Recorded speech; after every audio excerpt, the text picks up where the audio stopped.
going to just give us an introduction of her vision. Let's bring her in. No, it's not church. All right, well, praise the Lord, everybody. Amen. Good morning, amen. Thank the Lord for another day, an unpromised day, amen. Just grateful for each of you that have assembled yourself here today. We just believe that the Lord is going to give us some health and wellness knowledge so that we can be better disciples for Him. All I can say is 18 years ago, a young lady spoke at our first D.I.V.A.S conference. And so that's where the name D.I.V.A.S originated from. And then each year the Lord gives me a theme. And so this year our theme is brave. And I didn't bring my little notebook to tell you what it symbolizes, but it's bold, it's righteous, anointed, virtuous, and earnest. So that's brave this year. But D.I.V.A.S is dedicated, intuitive, okay, because we changed that I over the years. Okay, virtuous, anointed, and sanctified. So that's what we are, women of God. And so today we thank you for assembling yourselves. I can't make excuse. My daughter said she forgot. She's recovering from a stroke. She said she forgot and didn't close off her business, and so she had a client, a nice paying client. So God knows we need finances as well. And if you all continue to give us a nice long session, she'll try to make it in. My granddaughters just flew back in from a business trip. So I just thank the Lord, amen, for those of us that were able to make it. Thank you for taking time out. It's not, we need natural and spiritual food for our soul. And so this is what the purpose of this health and wellness session is about. So with that being said, I'll turn it back into the hands of our evangelist. And certainly thank, amen, Evangelist Talitha for being our tech person when we did our Zooms all in line, and they worked wonderfully. And I would not be here today without the support and assistance of our evangelist Anissa. The Lord gives me the vision, He gives me the thought, she helps me. She said, well, who do you want? And if I can't fill it, she finds someone. So I thank you for your continued support over the years. You need somebody that you can depend on. Amen. And Jesus is who I depend on for everything, but sometimes you just need a human being to be able to depend on. She doesn't give me excuses and say, oh, I forgot. I just thank the Lord for your continued support. Amen. And so I'll turn this back into your hands. I love working with her, and God has been blessing us, and it's just a part of, this is our time of revival. Yes. For me, July, the D.I.V.A.S conference is a revival time. So I just want to give an introduction of what this all is about. It's about self-care. First of all, I want to read the scripture that God put on our heart. 2 Corinthians 13:5. It says, examine yourselves whether ye be in the faith. Prove your own selves. Know ye not your own selves how that Jesus Christ is in you, except ye be reprobates. So as we serve, I just want to give a little introduction. We have a doctor here. We have our Minister Robinson is going to be doing a presentation, and our sister LaFavia Brown will be doing a presentation. And then we have some questions that we will be able to interact in our session that will be based on being brave. So as we serve in ministry, other ministries, home, workplace, self-care is often a neglected area. And it takes bravery to tackle the neglected areas. Is that right? We know that we should take better care of ourselves. We know the Word of God. We know what we're supposed to do, but do we do it? There's a lot of times that if it is not hurting me or debilitating me, I don't handle it. Like if I don't have a pain, I know I should get checkups before the pain happens or before there's an issue, but until there's an issue and then I can't see or I can't move, then it debilitates us. So a lot of times we wait too late to handle situations. A lot of times we may be inconsistent in taking care of our spiritual, emotional, mental, and physical health and well-being. So a lack of time, energy, motivation are a few reasons why we may find excuses for not taking care of ourselves. And that's what these sessions are about, to just bring awareness of needing to take care of ourselves. I'll just say one other thing. It keeps us from being our best version of our brave selves when we don't take care of ourselves. Self-care. Bravery is needed to acknowledge, tackle, and address many of the issues we neglect. We often feel if an issue, like I said, isn't bothering me, or it could be relational, whatever the situation, if I don't have to deal with it, then I can move on. But then it doesn't get solved. It doesn't get fixed. We move in our brokenness. So we need to not neglect our upkeep, and sometimes with a lot of things, we respond too late. And so that's why we just want to bring awareness so that we don't serve in a broken place, so that we don't serve depleted and run down and on fumes. So many of us, we can't say no. A lot of times we don't say no. A lot of times we feel guilty because we want to take care of ourselves.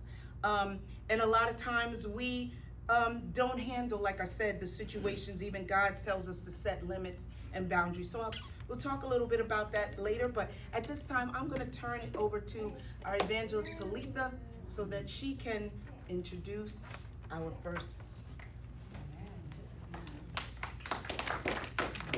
All right, that was a whole lot. That was good. Amen. So, we just thank God for this morning. Thank God even for this. We are all on our own path. Let me just say, when I met Alexandra, I just was at one of those health food stores. And how sometimes you go in and nobody talks to you unless you ask them, can you tell me where the turmeric is? Or they'll tell you that. But she didn't. She just was walking around, and I began to tell her little different ailments, myself, Fanj, my mother, and she would just, she gave me some answers. The other thing that she did was she was talking about, she has this thing with healing touch, and I just believe that we don't have to be on all this medicine. That's just me. I really don't believe that. I believe that you don't have to die of something. I think you can just go to sleep and go to Jesus. That's how I believe. And so we just started talking, and so I've been, seeing her. So let me read her bio so then she can fit further. So Alexandra is a certified holistic health coach and wellness advocate who started her journey during a time in her life when she was overwhelmed with panic attacks. It was evident from the onset that the only remedy for modern medicine was prescription medicines that only treated the symptoms and never fully addressed the cause of her panic attacks. She eventually became her own advocate to discover the root cause of her panic attacks. In doing so for her own health and well-being, she realized that there were many other people who had similar experiences that never fully addressed the root cause of their illnesses. As a result, she began studying the immune system, natural medicine, modern day diseases, and side effects of medicine. She also studied and became a practitioner of basic herbology, sclerology, I'm sorry, she'll tell you, iridology, and healthful touch. Alexandra started to specialize in fact-finding research to understand the root causes of many illnesses that plague so many today. She spent countless hours researching, finding ways to help her clients heal their bodies by educating them about the immune system, its function, what not to do, as well as what to do to achieve balance and healing. She has many testimonials about helping her own body heal, as well as helping her clients heal their bodies. So we want y'all to welcome Alexandra Hunter. Thank you. And yes, it is a blessing to be here. And I just found out nobody's really from here. So I'm not from here either, from Germany. And in Germany, we still do most stuff a little bit different than in the States. It's still more a little bit natural, but it has been taken over by pharmaceutical companies too. And that's probably where most people are not understanding what's really happening. So the reason why I'm doing everything under the umbrella of health coach is because I did want to go for my doctorate in naturopathic health, but it would have been too many years, too much money, and God had already blessed me with all the knowledge, with everything that I needed to know. And it's ongoing. It's not that now I must know it all. No, it's ongoing. Every day there's stuff that's being revealed through clients who call me because somebody else has something going on now. This is what's happening, that's what's happening. So ongoing research, ongoing trying to figure out how are we going to help that person heal, right? So that's why I never went for the doctorate. And I do believe that I am working in my purpose. God revealed it to me. I did not know I was supposed to be in this, right? And then stuff happened throughout the years. I'm like, okay, God, if this is where you need me to be, you better give me all the resources and all the answers for the questions that people have for me. And on that day, everything started with, I prayed about something, went and took a shower, came out, and the answers were either in the radio, on TV, on something I read, something somebody sent me, and then I went and did research from then on. It was always like a stepping stone. And the amazing information that you find that normally you wouldn't find on Google, I'm gonna try to teach some of the stuff, because when you do Google something, not everything comes up. Your side effects of your medications, you're gonna get a short list, but if you put in something as a matter of fact, it will come up too. But how do you know that, right? So we just have to be a little bit creative with what we are asking Google, and AI is making it more difficult now too. So in the beginning, I loved it. I'm like, oh my God, they're really telling the truth here. But then it's now not again. So it's giving you different versions, and it's manipulating. Some stuff is good, some stuff is not. Okay, so all the studies that I did over the years on cancer, on blood pressure, on all those things, especially cancer and autoimmune diseases, the NIH, they know all this stuff. They know what cancer truly is, but they're hiding it because there's a bigger entity. And I believe, just like Talitha, maybe many others, in the healthcare system, so we have the healthcare system, the doctors, the nurses, the hospitals, we have the pharmaceutical companies, we have, of course, your labs and everybody who's included with that. But your insurance companies also, right? So when somebody doesn't get approved for a certain procedure, why is that? Maybe sometimes that's God, because you're not supposed to have that procedure. But nobody tells you that, because the doctors are the mouthpieces of the pharmaceutical companies. They are not the doctors that we saw 20, 30, 40 years ago, or even later, right, longer ago. The whole dynamic has shifted in why doctors are here, right? And the universities have changed. There are documentaries out there that show you from doctors, scientists, everyone who is sick of what this has turned into, and they made it their work, or maybe God ordained, to let people know, wait a minute, something is really, really wrong here. Some churches don't like when I say something specific, which is, everyone is talking about spiritual warfare, but nobody understands war and how deep it actually is. Now, I do go to the doctor, I get tested, and that's as far as it goes.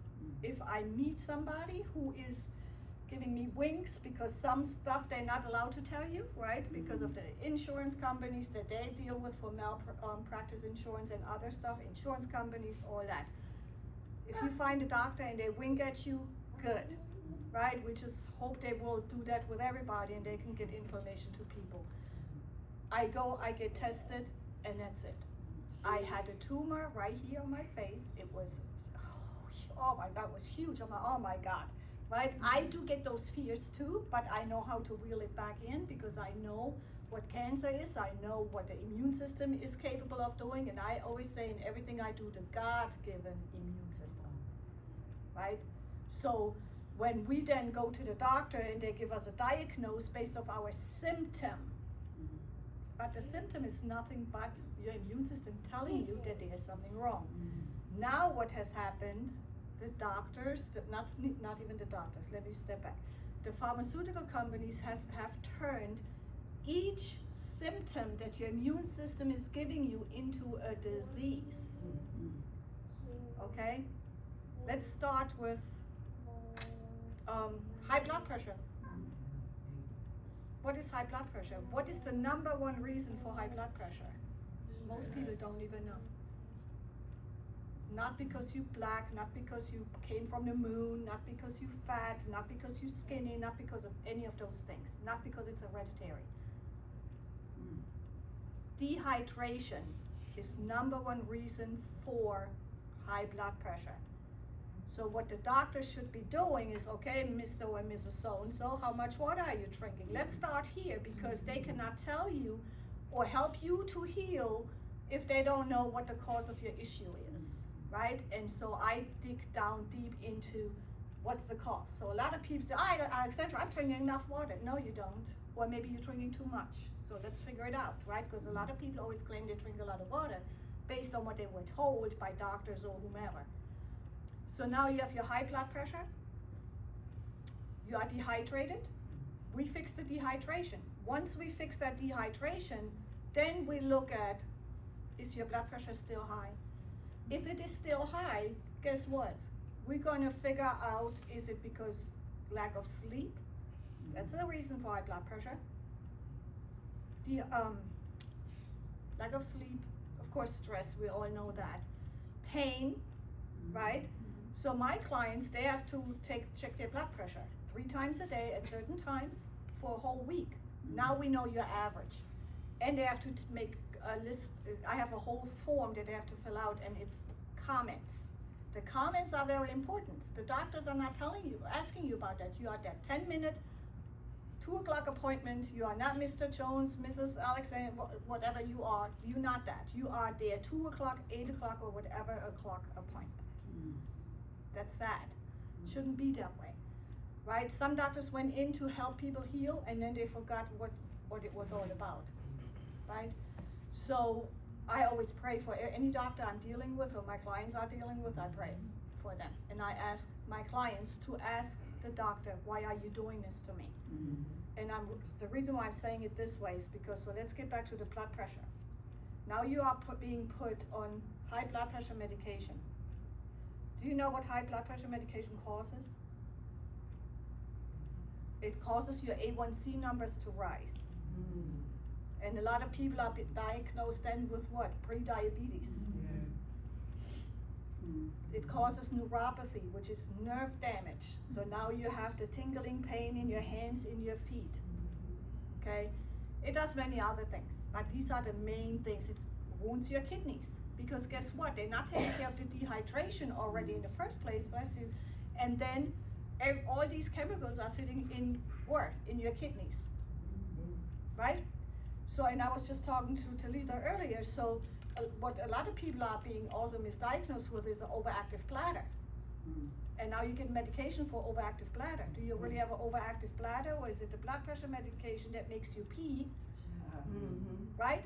Now you're losing all your minerals, your sodium and everything. They always tell you not to do sodium, which is not true. The body needs sodium, right? But so now you're losing all your stuff that you actually need, and you're peeing more, especially then if you do drink water too, or your coffee and other stuff, you're gonna pee and pee and pee. And what does that do? It overwhelms the kidney also, right? It overwhelms the bladder. So do you have an overactive bladder just out of the blue, or is it because something is making it being overactive, which is the medication, right? So the medication is nothing but pure chemicals. Somebody was smart way back when, and they said, oh, wait a minute, this herb, we can turn it into this chemical and it will help with this. So they turned our God-given herbs, fruits, vegetables, all those things that they know that has substances that can heal the body, they turned that into medicine, chemical based. That's why you have all these side effects. Nowadays, all these medications, you see it on TV, on the bottom it says what? Causes cancer, causes anal bleeding, causes all kinds of other stuff, right? The pharmaceutical companies are doing that for a reason, because they know you're not paying attention, and people still ask their doctor, what is the side effect? And the doctor is going to tell you, no, you're just going to have a little stomach ache, like what they do with Ozempic. I have a lot of people on Ozempic. that tell me about all their stuff. The first thing when it came out, what I looked up was what's going on with this Ozempic. The first 3 sentences, it will cause thyroid tumors and cancers, pancreatic issues, right? So guess what? In a couple of years, but it's happening already with some people now, you're gonna see all that and they're gonna blame it on something else. Autoimmune disease. What is an autoimmune disease? Lupus, MS. So I have a young lady, 42 years old, tall, slim, I had a class in December. It was one young lady purchased a whole class for the entire family. One of them was this young lady, 2 blood pressure medications. Because of stress, she likes to smoke and drink here and there, no problem. So she comes in February, she said, Alexandra, I need to see you. I'm like, okay, are you off your medication? Because I give out all the information to do what you need to do in the class. No, I didn't, okay. But they diagnosed me with MS. Everybody know what MS is? So I said, oh wow, okay. So let me have your blood pressure medications, the names of those real quick. I'm going tick, tick, tick, tick. Guess what? One of them, because I asked her, what triggered you to go to the doctor for them to test you for MS? And she said, muscle twitching. Throughout the day, all day long, she has muscle twitching and tremors. I'm like, wow, that's not, and she's sick of it, right? So they tested her, everything looks like MS, so they diagnosed her with MS. She said, but I didn't start the medication yet. I said, good, let's see what's going on. So I took the medications, blood pressure medications, that's all she's on. She is dehydrated. So she's drinking the water now, she's doing good. She came off of the blood pressure medications, but the one of them actually causes tremors, not just the neuropathy and everything that I've already said. I knew one of these meds do cause tremors and twitching and other stuff, right? But I needed her to see it when I pull it up, because Alexandra can say anything. But I want to show people where you can look it up and you can see it for yourself. And she's like, oh my God. Oh my God, right? So here she's trusting the doctor who now just misdiagnosed her again, because the first misdiagnosis was what? High blood pressure in the name of whatever, hereditary or whatever. But she drank her water, she came off the meds, and now we are still working on the twitching, right? So there's something we're trying to figure out, because there was damage done and that's why all that is happening. So everything is going good, it's not as much twitching and all that stuff. We did a healthful touch class, what Talitha was talking about. I'm gonna mention it in a few minutes. I want to check with somebody. So I had 10 or 15 minutes. I have time until 12. A little bit before 12, because I have a client. Okay. But anyway, so, because I have a lot of information. I do speak in different churches and in different other events. I have the classes in my office, right, where and I'm gonna give you some flyers where you can put your own class together. And then I come and I speak, right? So, and it's a lot of information in 2.5 hours, 3 hours, whatever. That's how I do the classes. But I'm gonna try to give you as much detail as much as I can, but I will leave the flyers or my business cards, and my information is on there, and then you can decide if you wanna book a session with me or not, or if you wanna book a class, right? We can do a class here, we can do a class in my office, depending on how much space is needed. So to get back to this young lady, she's healing, right? Now, the lady who purchased the class, she's 27 years old. She said, my family needs you. I'm gonna, instead of doing the Christmas gifts, they're gonna get this class. So out of the class came, of course, her grandma. The grandma then was concerned about one of the grandchildren. She is sitting in a wheelchair. She is 32 years old. Lungs are messed up. She's on her air, all that stuff. She's a beautiful young lady. She comes into the office with the grandma in a wheelchair. And the whole story is wrong, what I'm saying. So some people also manipulate their illnesses so they, what's called secondary gain, to get the attention and the love and everything they need. So when I told her what we can do and all that stuff, she was against everything. She said, oh, I do this, I do that. I'm like, look, I'm not here to catch your attitude. You know, your grandma brought you here for a reason, so we're just gonna talk, and it's just you, you know. And then, but when she went to the bathroom, the grandma told me stuff. When the grandma went to the bathroom, she told me stuff. So I said, okay, and I know that throughout the years, family members' intercessions are good a lot of times, and sometimes it's not. I prefer it, but when my clients, I feel, oh, there's a little bit of stress going on right now, I ask one person to leave. Because the person who's coming in with me in my sessions, that's the person who's getting all my attention. But sometimes those people are not all honest, or they forget stuff, right? So in this case, this young lady, she claims she's on steroids and all this stuff. If she was on steroids, she would be really puffy. She's not. But everybody's thinking that she is, and she's doing this, and I went to I said, look, I don't know what kind of game you got going on here. If it's working for you, it's working for you, but please, you are destroying your lungs even more by being on this oxygen. By doing all these things, because she's on it all day, but she's probably putting it out when she's alone and put it back in. But so we have different people. I'm saying all this because we have different people that are acting a different way in different ways, right? When I had the panic attacks, I couldn't walk from here to there. And they just came overnight, I thought, but then I looked back, I'm like, nope, they already started at a certain time. Mine started, I thought, hormonal.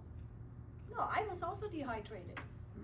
Okay, I was smoking, I was drinking coffee all day, there was not even this much water coming into my body.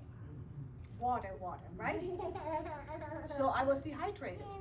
And so the anxiety that came into my chest, that was my heart palpitating. So I'm like, oh my God, what's wrong? And then whoop, I'm in the full-blown panic attack, right?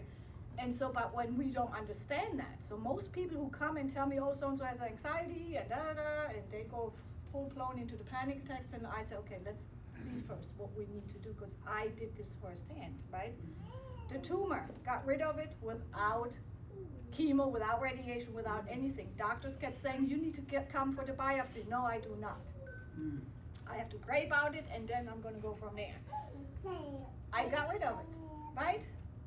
I changed my diet, completely plant-based, which means no animal products, none of that stuff, completely plant-based, and then I kept going like this, and in the wonderful Bible it talks about frankincense. So I had frankincense essential oil from doTERRA. That's the only company I use, because you can take it internally as well. So I kept putting it on here. This started to swell. So what is the modern day word? Oh my God, I have lymph cancer, right? That's exactly what I said. I'm like, oh my God. But I calmed myself down. I said, what the heck are you doing here? You know, just stop it, pray, and we go from there. So I contacted a massage therapist that was the massage therapist for my sister-in-law. She's disabled, but so I said, Marie, this is what's going on. Can you do lymph drainage massage? She said, yeah. She said, what's happening? And I told her, she said, well, come by. Just come by, I'm gonna take care of it. Okay, so she's doing this. I kept doing it at home. The swelling went down. It's gone.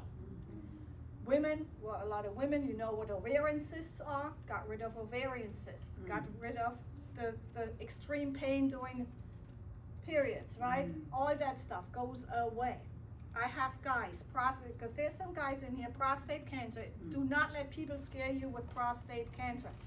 I have a client, 72 years old, stage 4 prostate cancer in March. 7th of October, cancer-free. And it had metastasized to lymph nodes under his rib cage. Then he had a tumor on the spine. He had extreme pain, and that's actually why I started the Healthful Touch class and the sessions. I already did the sessions, but the class, I had started that. So, cancer-free. Guess what he did not do? He didn't do chemo, he didn't do surgery, he didn't do radiation, he didn't do all this stuff that they insert in a man now to explode. What is that stuff called? I forget what. It's some kind of procedure they do, right? 7 months, cancer-free. No fear. His girlfriend diagnosed with breast cancer in October, which I'm gonna say something else about that. Breast cancer in October. She's doing everything the doctors are telling her. She's not doing good at all. But what is the difference? Fear. Right? This man stood his ground. He said, I don't care what you say. Thank you for telling me, and I will still do my tests, but I believe in God, and I know what I need to do to help my body heal. Well, he knew some, and then he came to me, and I helped him with the rest, right? Because he already knew, I'm going to pray, I believe in God, and I'm going to believe what they are telling me. He healed. His PSA numbers from 165 in 5 weeks went down to 5. His doctor said, what are you doing? Something is wrong. And he kept on looking in the blood work, and he said, something is wrong, something is not right here. He said, no, it's fine. It's exactly what it needs to be. Because the PSA numbers are not the numbers they're supposed to be telling you about cancer. Because the A in PSA stands for antigens. Right? You have it. The A for in PSA stands for antigens. Just like if someone ever was diagnosed with cancer, they check the CEA numbers. A again stands for what? Antigens. What are antigens? Your body creates them when there is an invader. So the antigens, the immune system is giving you the antigen. Oh, wait a minute, what the heck, what's trying to get in here right now? Let me check it out. Let me figure it out so I can blast it and it can go away. Right? So something as simple as what you think of bacteria, virus, parasites, microparasites, right? Then you have the environmental toxins, you know, your lotions and what we eat and all this other stuff. So the body is just, the PSA number is going up so high because there is an antigen issue going on, because there is an invader. And your God-given immune system is giving you the symptom and even the blood work, which then is misinterpreted to let you know you need to be on chemo and surgery and hormones and all these other things, right? Something my spirit just telling me to say something right now. I had a male client. It was his wife first. Then she said, you know what, my husband and I got back together. I think he needs to see you. He comes in, I'm looking at him, I'm like, oh man, is he gay? Right? I don't judge nobody. I was like, why is he so feminine? And I'm like, something's not right here. So I'm doing my thing with him, his issues, all that stuff. I said, you know what, don't take it the wrong way, please. Because his wife, he had an issue with the wife and her girlfriend, regular girlfriend stuff. They met when the divorce started to happen, and they were friends, and the other lady had issues, so they were each other's support. But this man is complaining about this friendship and this other woman so much, and I'm like, okay, wait a minute, dude. Why are you, has she done to you? He said, nothing. I said, then why are you so against this woman, right? I said, maybe I'm overstepping right now, but it's in my spirit, you're in my space, so I'm gonna say it, and if you like it, you like it, if you don't, you don't. I'm sorry, right? So I said, there's something going on. You acting really feminine, not just with your behavior, but also how you are like this. And that's exactly how I was. I was like, out there. He looked at me. I said, if I would know any better, are you taking hormones or something? He said, and I said, are you gay? And he said, no. And he said, why you ask me? I said, because you're acting really feminine and really like this. And he said, no, but you know what? He said, hormones, anything? He said, yep. He said, I had prostate cancer over 13 years ago, and I know you telling the truth. He said, because I've been feeling it. So they back then gave him the shots of the hormones, which they do now still with men, which I then told my 72-year-old client, I said, if you take what they are telling you, you're going to, she's going to think that you flipped to the other side. You know, his girlfriend. I said, so I don't know, but it's up to you. I just give you what I know. It's your decision. And that's what I do. I tell you what you can do, it's up to you. One day at a time. If you fall off, why did you fall off? Let's figure it out so we can fix it and get back if that's what you choose.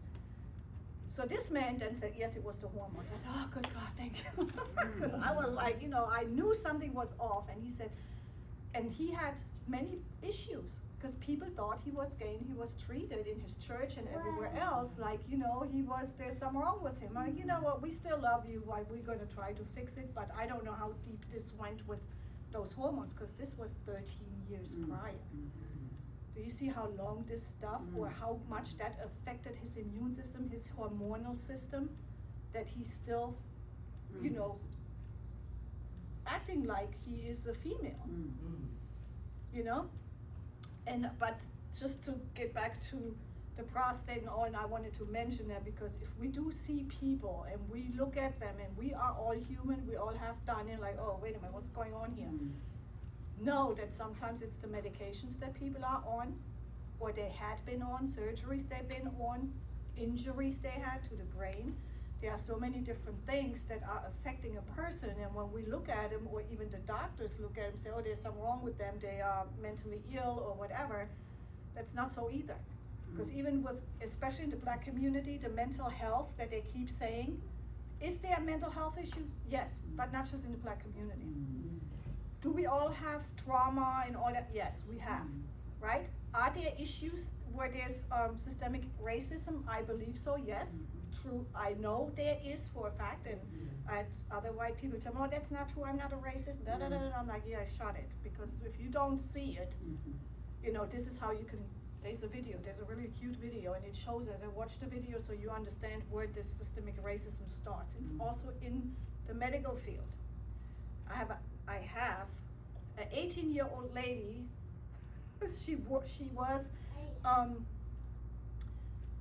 she had her first child at 17. Her dad said, if you are going to go to college, you can stay here. If you're not going to do college, you need to move out.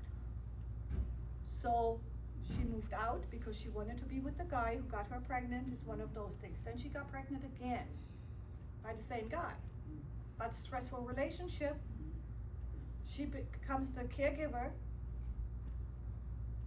to my sister-in-law, and then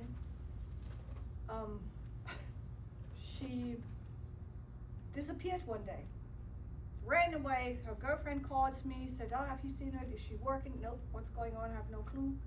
She returns Monday, said, what's going on? I heard all this stuff. I have bipolar. No, you don't. Why do you have bipolar depression, right? The doctors told me that, okay, and she's on blood pressure medication. I'm like, you're 18, what are you doing on blood pressure medication, right? So I said, this is what I want you to do. I want you to go, now she's speaking with her parents again, I said, call the grandparents. Friday after work, you're going wherever you go, whatever you wanna do. Get a movie, do whatever, take a hot bath, drink some tea or whatever you enjoy, I don't care at this moment. Once you turn off the phone, go to sleep. Let your body wake you up. No interruptions. Let your body wake you up. On Monday you start clary sage. That's a hormonal balancing plant. I use that for cysts. Went away, right? So she did that. And I said, I want you to talk to me for a couple of weeks. Don't tell me anything, just, you know, she came on Monday, she was crying, she said, I cannot believe this. This girl, like many women, was what? Tired, sleep deprived. So of course, when we don't have enough sleep, we get moody, right? We snap. That's one thing. Because of her having the kids back to back, her hormones didn't even go back and you know, balance again, right? So now you have two things, and the bad foods, and the dehydration and everything else, and the stress with the baby daddy and, you know, life itself. So I said, don't you ever tell anybody that that's what you were diagnosed with. She signed herself into shepherd's prayer. That day when she was disappearing, she just ran and cried, and that's where she ended up. I said, don't you ever tell anybody that's what you were diagnosed with, because anyone can hold that against you and use it against you. Because that's not what you had. Now, how many people are being diagnosed with bipolar depression? The wonderful commercials, right?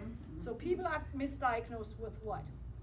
High blood pressure, diabetes, which are all symptoms, mental health issues, all these things.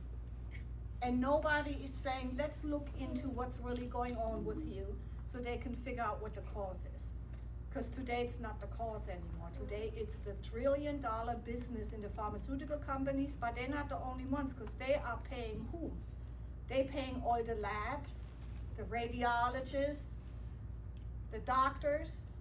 They do pay the doctors, they just don't cash out like this. These doctors have trusts. The companies create trusts for these doctors, and the doctors can go and get their debit card, and that's how they get paid. When you try to sue a doctor, guess what? Guess who's gonna pay his legal fees? The pharmaceutical company, right? So how many drug addicts are running around here, and you look at people and they like this, you know, or like this, and you're like, why don't they just do it for their children, for their mom, for whomever? They can't. I always tell people when they say, you know what, get off of sugar for a week, get off of meat for a week, let's see, and then come back. Some can, some cannot. Then they come back and like, okay, now go do it again and try it for your mom, for your children, and then you're gonna look differently at that person on the corner, because that's a totally different addiction. And people are made to be addicted nowadays too. Have you guys watched Painkillers on Netflix? I encourage you all to watch it. Painkillers. It's different episodes. When oxycodone came out, the medication, the pain medication, was really big in West Virginia or Virginia, but it's across the country. And when you watch Painkillers, you also have to pay attention. After every episode, they actually have the family then talking about it, because they have this big thing that that is fictitious, that it's fictional or whatever, that this is not all true what they are saying. And then you have the family before the next episode start, and they talk about their loved one who died. Because I guess that was already then also a legal thing about the pharmaceutical, where they came in and they had to make it look a certain way. But then they were smarter and had the families talk about their family members that passed or that are horribly off, right? So when you watch the Painkillers, also think about, it's not just with the pain medication. They're doing that with autoimmune disease medications, with cancer medications, with antibiotics, something as simple what we think antibiotics. They do that with every medication. The way these pharmaceuticals companies and the reps are then trained to talk to the doctors, that's with any med. But the painkiller is an eye-opener. It should be for many, many people, because a lot of people are on drugs because they couldn't get the oxycodone anymore. So now they look somewhere else to get those drugs because of the pain, right? And so you have people like soldiers. I had some friends, my husband, he was in the military, retired, right? And sometimes we drive somewhere and he locks the door. I'm like, well, you act like this person's gonna jump in a car and rob you, right? I'm like, you know, that could have been one of those soldiers that came back so messed up because of what they saw, and they're on all these meds, and you treat them just like other people do, because, well, but what if it is just somebody who's on drugs and want my money? That's not up to us. It's not up to us at that moment, right? Because those people, we do not know their story and why they ended up where they are, right? When we first moved here from Texas, we came because my parents-in-law were moved here by their daughter, and so we ended up here. My husband, he told them, he said, well, he came home, and he said, you don't believe what this is. The unit he was in, he said, and the job that he was doing, so he was privileged to a lot of information. So he said, can you believe there's a whole unit with nothing but drug addicts? Not in a mean thing, because they are all addicted to these pharmaceutical drugs. And they were still active duty soldiers.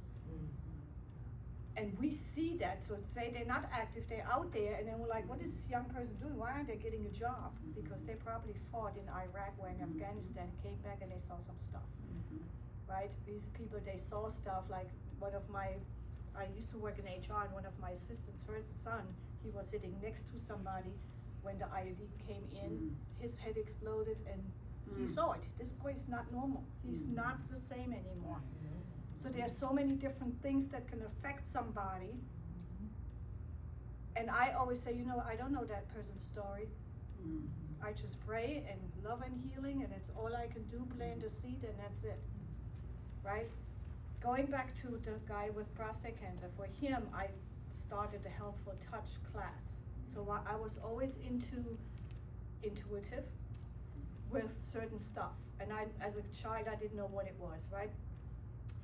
But as I grew older, my hands kept getting hot. I'm like, what in that word? Why is my hands, why are they so hot? I'm like, oh, menopause? No, it's not menopause, right?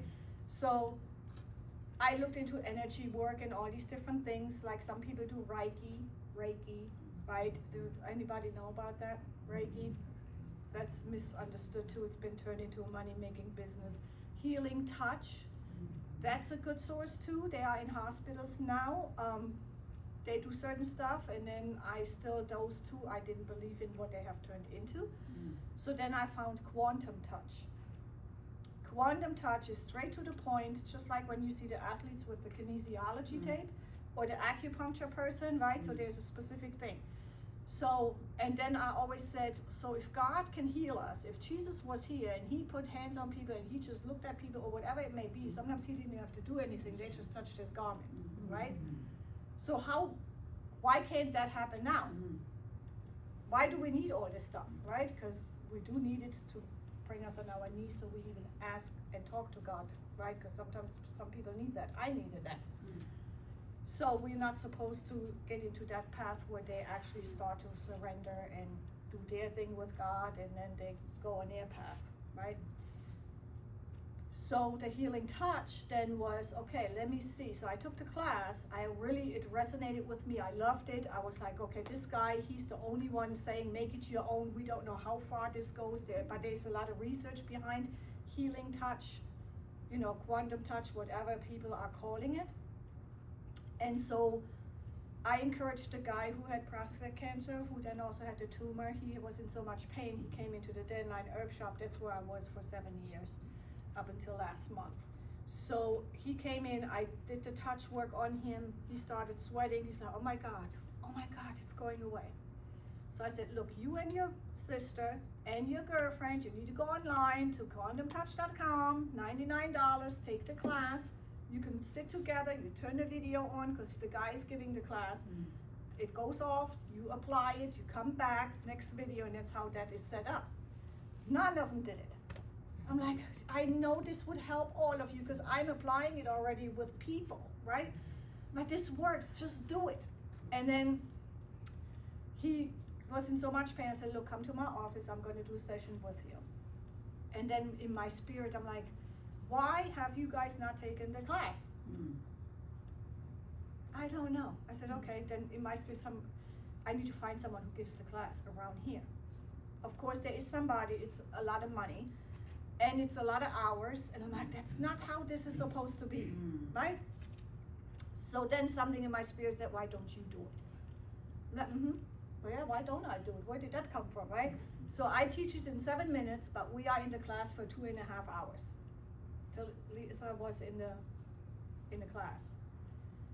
And we didn't have many people when she was there, so there are always different people. Sometimes there's a lot of people, some people cancel, they come to the next class or other stuff happens, right? So I did the class.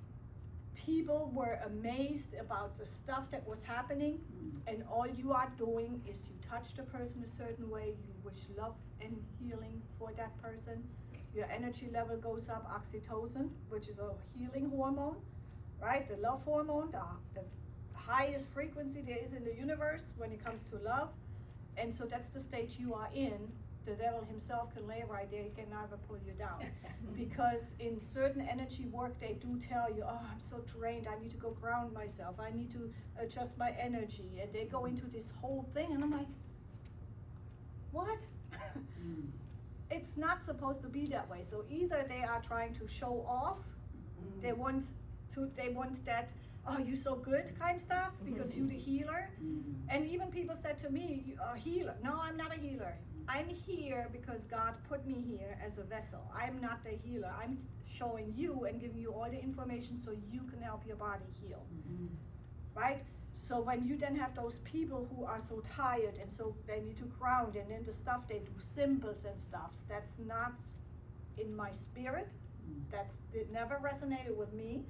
So I then turned it into healthful touch. Okay?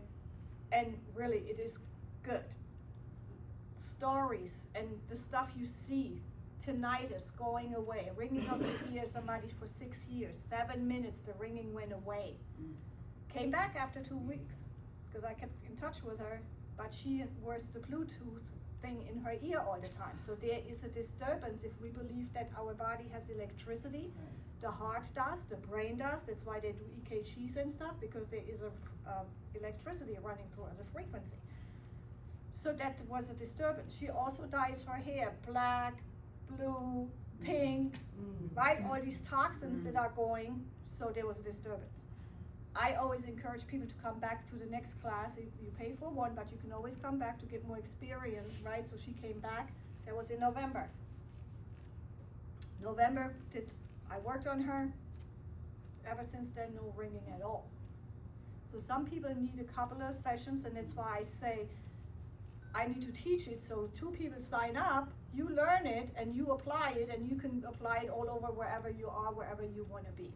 Numbness from here up. A 74-year-old lady who had pacemaker put in. In the class, taught the daughter and the granddaughter. There was no movement, nothing was happening with the grandma. She also had neuropathy in her feet and all that. She was on all these meds, but we were able to get her off by fixing the issues.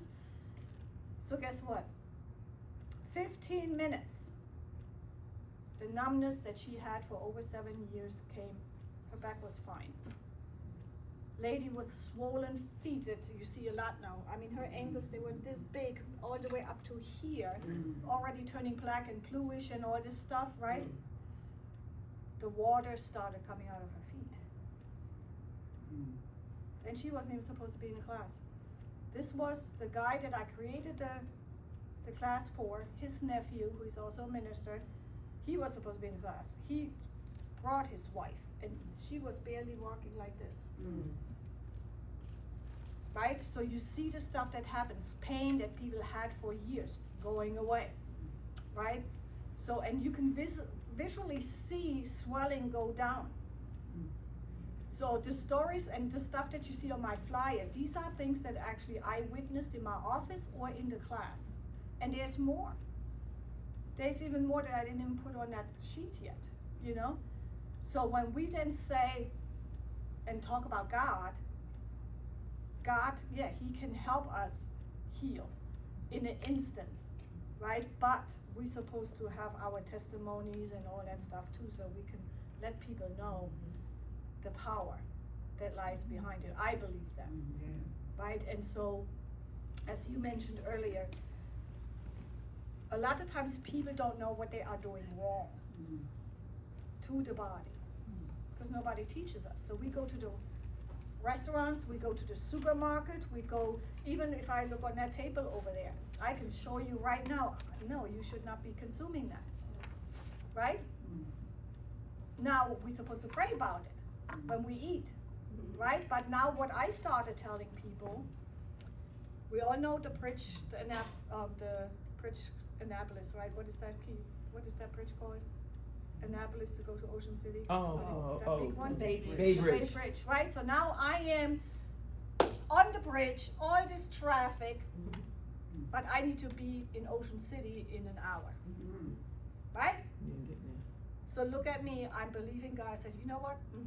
I believe God, so let me jump into this water, swim across real quick, because I cannot stand in all this traffic. I can swim across there real quick. God, please protect me, please help me. Is He gonna show up? I don't think so, because that was not the smartest move. I'm saying that because when I know this food is bad and I pray about it, is God really gonna show up all these times to keep me safe from this food, drink, lotion, all these things. I know, because he also at one point had put a seed. He planted a seed for us to understand that these things are not good for us, right? Did we recognize and realize when that seed was planted? Were we aware? How was it planted? Did anybody tell us? Because a lot of times nobody tells us anything. So is the pharmaceutical company the bad one alone, or is it also the food industry and the governments? Because they're letting all this happen, because the lobbyists pay off the politicians, the AMA. Because I was even sitting back at one time like, why are these doctors able to do all this stuff? Right? Who is allowing this? And this is basically an organization like the Diabetes Association, Cancer Association, or whatever association, Yoga Association. It's an association of people, and they then go to the lobbyists in the house and they tell them what they want, and they then make the law or the regulation, or they say this and this is what should happen, based on money. Money. So evil. They always say what is the saying? Yes, the love for money, not the money itself, but the love for money, right? So when we understand how it all comes together, I don't expect all of you to know it. When I did research, I dug deep into every aspect that there is, because I had questions. I'm a truth seeker. And so I'm like, why is this? Okay, but why? You know, so you dig deeper and deeper and deeper, and then you understand it, and you will get upset and angry and frustrated and all these things, because you like, who is allowing all this? And now, if you go to a doctor, in this country specifically, you can choose to identify as a bird, as a cat, as a female, as a male, as a clock on the wall. I don't, you know what I mean? So, but you cannot choose with your insurance company if you want to see a naturopathic doctor and they pay for it. They don't pay for people like me. They only pay for the doctors, because they want you to stay in that system. There are wonderful doctors now that became integrative functional medicine, but they still also do the medication, but mostly they try to get away from there. The documentaries that I suggest, like What the Health, Forks Over Knives. If I'm gonna leave my information, you text me. If you want that flyer, I text you all the ones that I encourage everyone to watch. Pray about it, let the Lord move you. These people were doctors who saw what's happening to their own patients, and why are they not getting better? What's happening here, right? Including C-word, a doctor. He had brain cancer. Was told to go home, put his affairs in order. He did everything the doctor said. He did go home, but he didn't put his affairs in order. He went back into his medical books. He lived 20 more years. Okay? 20 more years. So when we know what these foods are doing to us and these medications are doing to us, especially to our immune system, then we know it can be hard, trust me, because when I went through my journey, I'm like, oh my God, I can't eat burgers anymore, I can't do this no more, I can't eat my yogurts anymore, right? But I can.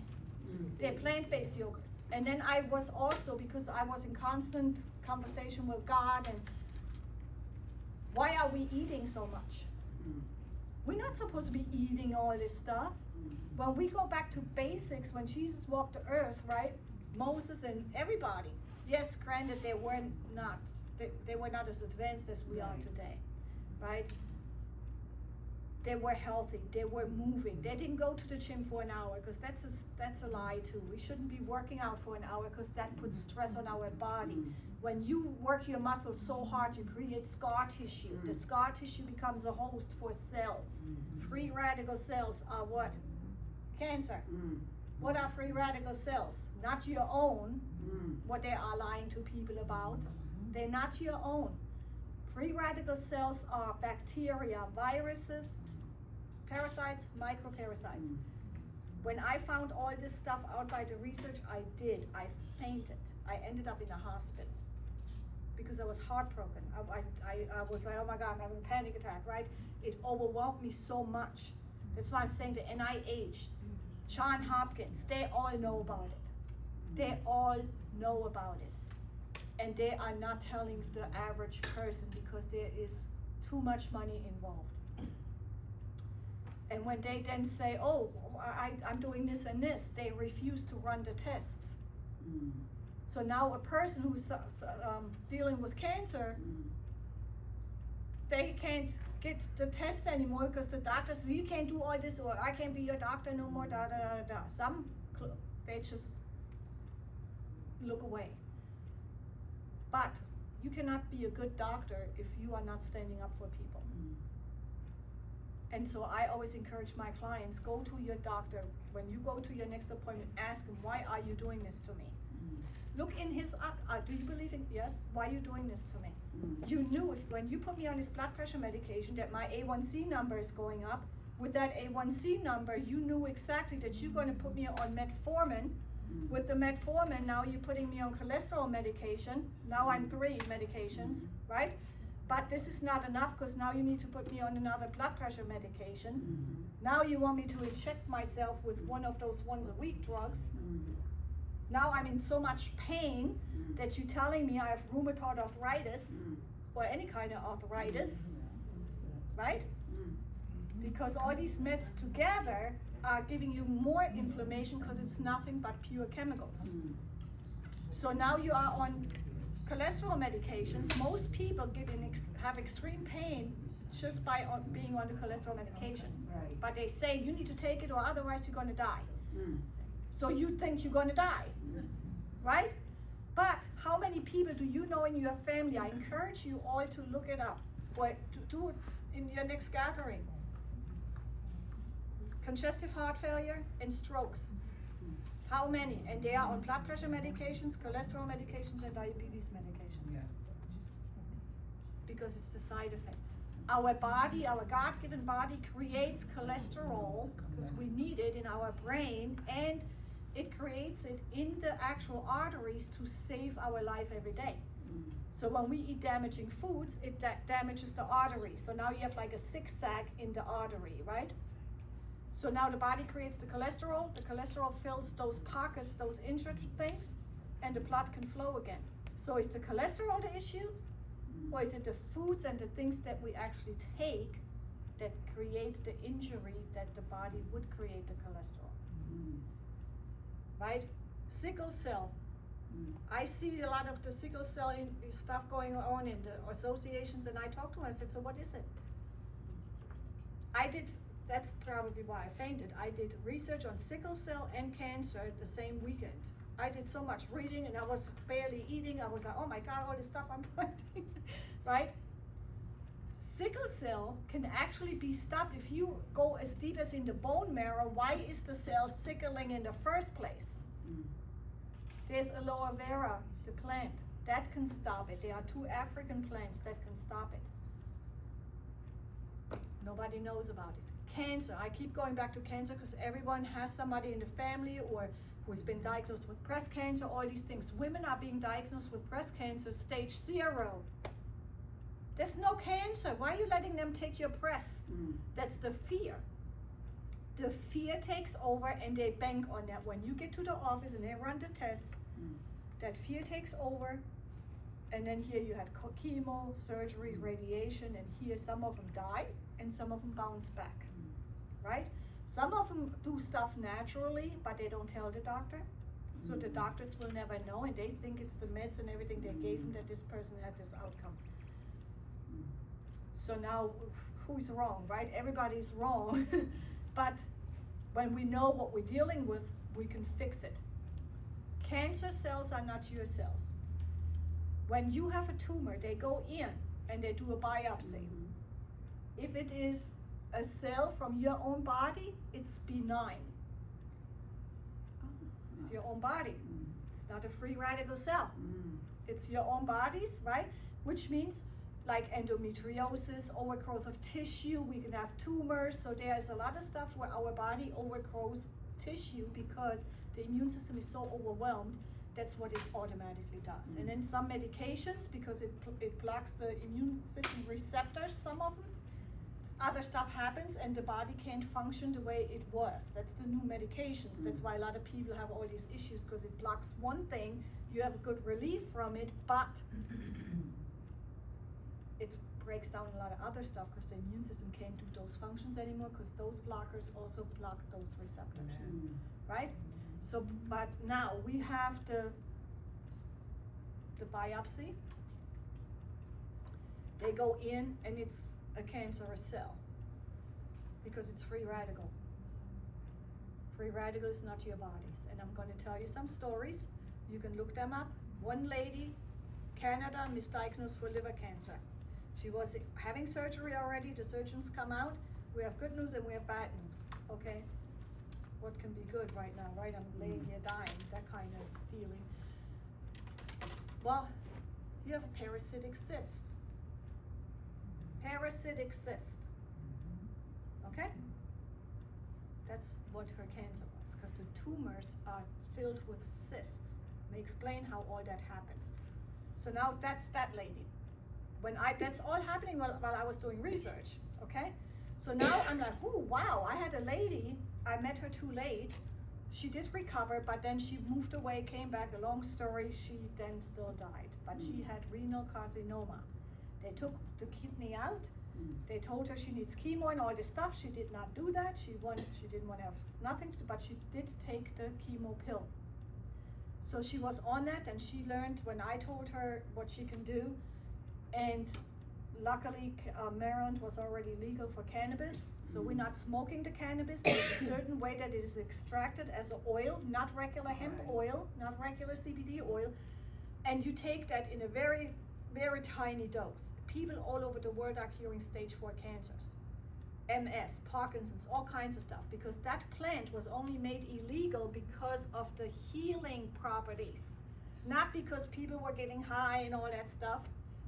Because, yeah, this is another story, but anyway, so this is what I told her she should do. She started to heal, everything's getting better. She moves away, she comes back, her family's cooking all kinds of stuff, and she's eating all kinds of stuff, boom, a year later she's dead. But when I saw this with this lady in Canada, I remembered Teresa. And I said, you know what, God? So I put in renal carcinoma and parasites. So of course there are certain parasites now in research that can kill the cancer cells.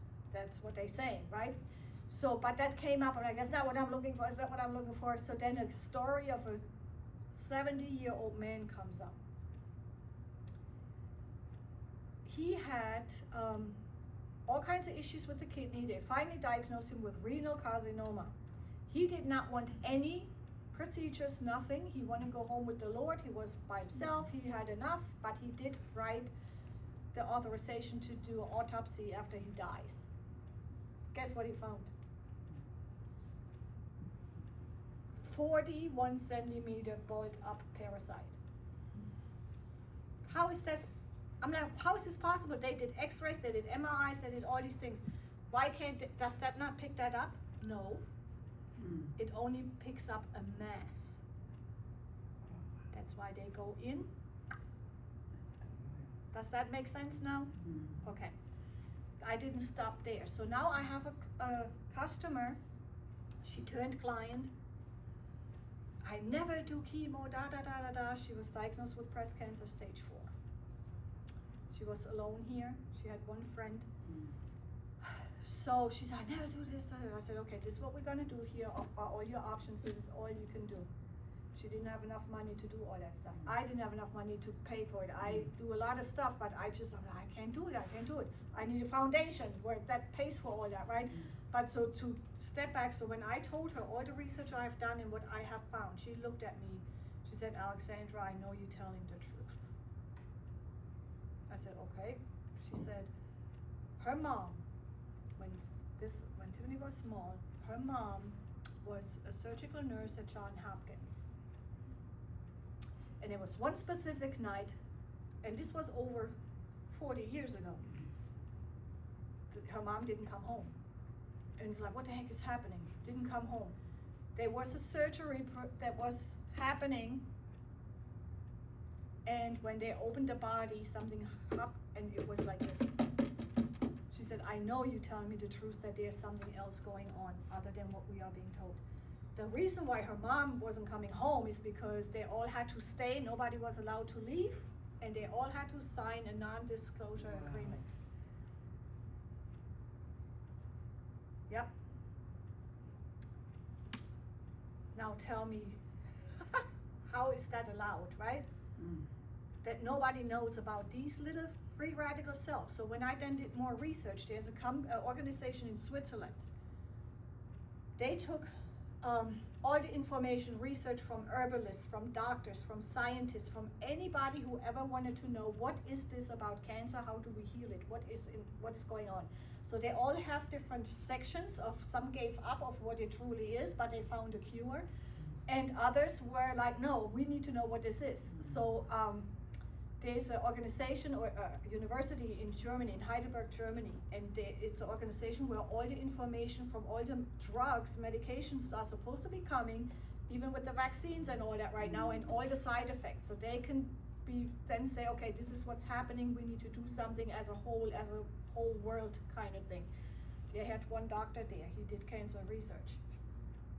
He was able to prove that the cancer cell in the blood is nothing but a microparasite. He's not the only one. There was a Russian doctor who did the same study, not the same study, but she found the same thing, and she didn't even look at anybody else's stuff. So when you then have this doctor, during that time when he did that research, that was more than 60 years ago when the camcorders first came out, he was then able to actually show the cell how it moves, how it reproduces, that it is the exact same thing as the microparasite. So now, why did they not want ivermectin and other stuff being used for cancer and other stuff? Because it works. It is a anti-parasitic medication, right? So I don't know anybody in here. I'm not political or anything, but I'm not a Trump supporter. I'm none of that stuff. But when the vaccine, and this is how manipulation happens and the spiritual warfare, so it's in the pharmaceutical industry, right? COVID happens, all these vaccines are supposed to be coming out, said nobody wanted them because Trump was in office, right? Yeah. That's why I'm saying, That's because Trump was in office. Because as soon as Biden came in, everyone did not have, there were still people who doubted the vaccines, yes, but not as many. That's true. How manipulated, that showed me, I'm like, God, wow, look at this.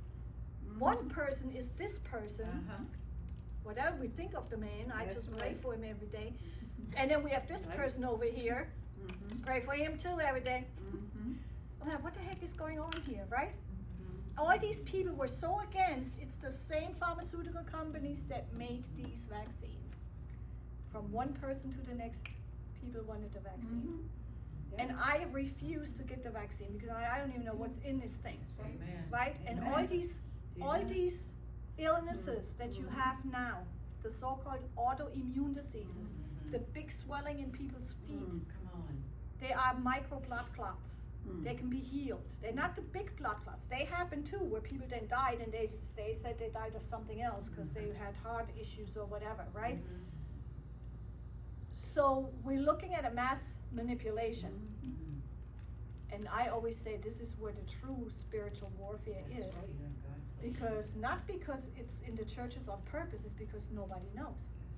So when we then learn the apple juice over there and my kids drinking the apple juice and running around and all the dyes in that stuff, that's what's making these kids overreact and be overactive. The screen time, that's too much. They are overstimulated. They are so overstimulated. When you take that away, they go crazy because they're addicted. Exactly. But when you tell them, look, this is what we're doing, slowly but surely you're changing stuff, right? I tell my clients, if you want to be on a healing journey, don't bring anything in the house. That's not good. If you want to eat it, because it is tempting, it tastes good, and all these things, by all means, go outside the house. and then think about, why did I really want this? What is this doing to my body if I continuously do this, right? Because then you have this rubber band effect, like, oh, I have a moment to think. If you are at home and you're craving some of these bad foods, bad snacks and all those things, you are actually, oh, wait a minute, the weather is not so nice, it's raining. Let me grab my cucumber or my hummus that I made, or my avocado spread, or whatever you made that's so delicious that you can enjoy, right? That was another moment that you won because you didn't go out there to get that other stuff. But if you do crave it so much and you need to go, by all means go and use it as a learning experience and say, okay, why did I? Right? So I don't know, I know Toledo said somebody is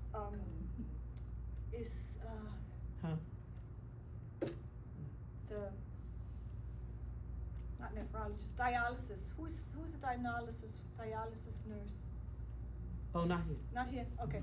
So we have a lot of people that nurses, and they want to get in these professions, and they learn and they do, and then they fall into that same trap with all the stuff that they're being taught, right? So dialysis, why? Did God really make our kidneys fail? Was it the food industry? Was it the lack of knowledge? And then these industries that capitalize on it with the medications that make everything break down, right? So now this keeps growing and growing and growing. People are dying and dying and dying, and we think it's just what it's supposed to be. The medications are speeding up stuff. I have a good friend, she is doing stuff, and she said the other day to me, she said, but Alex, people are even dying, even your clients are. I'm like, of course they are, because they are going back to that field of, eventually we're all gonna die, of course, you know, but they are not dying because of the natural causes like what you said. They are dying because of the side effects of these medications. So you have the side effect of the medication, but it was the food, your lotions, your perfumes, your hair products, your cleaning supplies, right? Even certain supplements. She can tell you, like, no. She threw all of them out. I know you threw them out. I just Well, gave you the told me information to do better, right? But so we are inundated with all this stuff. So when something says natural, it's not. It's a marketing thing that they are allowed to use, and the labor laws in this country is outrageous. We had stuff at the Den Line Herb Shop, it says sugar-free. You turn it around, you read the label, there are all these sugar substitutes. Yeah, but it's sugar-free because it's not real sugar. If you go to get your chicken, it says no hormones added. Not after they killed it. When you then learn in that sense to look at the labels, yeah, it just says no antibiotics ever. You know, is it true? Some people, yes, they are. They're not doing the antibiotics anymore, but they still get all the vaccinations too. They get so many vaccinations, it's not even real anymore.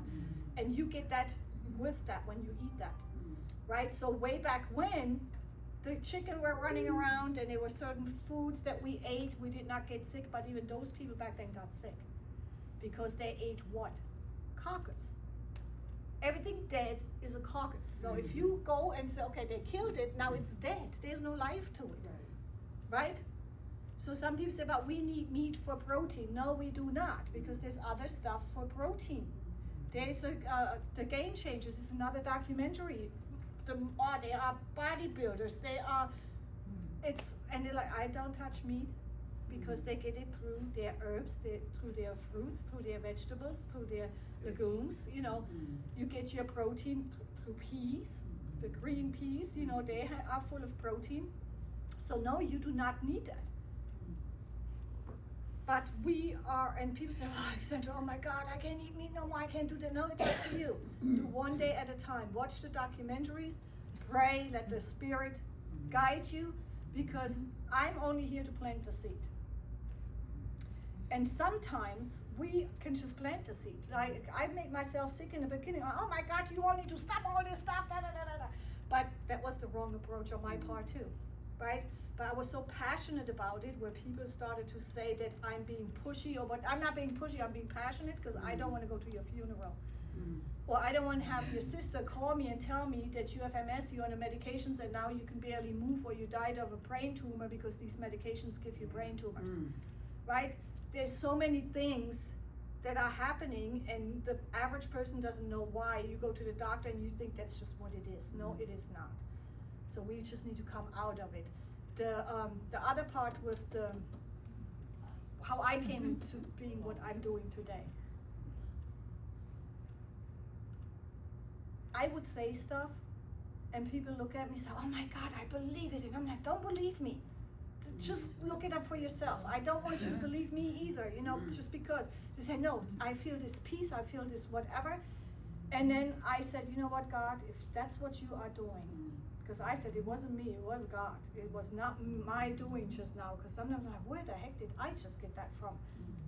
It was in my spirit, I said it, and I had nothing to do with it. And I always ask God to make me to be my mouthpiece, right?